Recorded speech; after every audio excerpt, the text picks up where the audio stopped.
ईरानी वज़ीर ख़ारजा अब्बास इराक़ची ने कहा कि जब भी कोई सिफारती हल सामने आता है, अमरीका फ़ौजी मुहिम का रास्ता इख्तियार करता है। अमरीका दबाव डालने की पॉलिसी पर अमल पैरा है या सदर को नई जंग में धकेला जा रहा है। अब्बास इराक़ची ने वाज़ेह किया कि ईरानी कौम कभी दबाव के सामने नहीं झुकती। CIA का ईरानी मिसाइल सलाहियत से मुतालिक अंदाज़ा गलत है। हमारी मिसाइल सलाहियत 28 फरवरी के मुकाबले में 120% ज़ायद है। अपने अवाम के दिफा के लिए हमारी तैयारी 1000% है।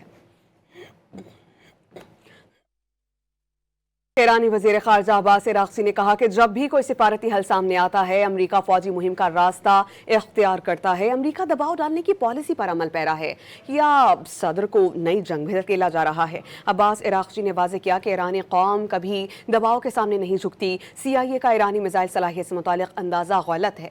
हमारी मिसाइल सलाहियत 28 फरवरी के मुकाबले में 120% ज़ायद है। अपने अवाम के दिफा के लिए हमारी तैयारी 1000% है।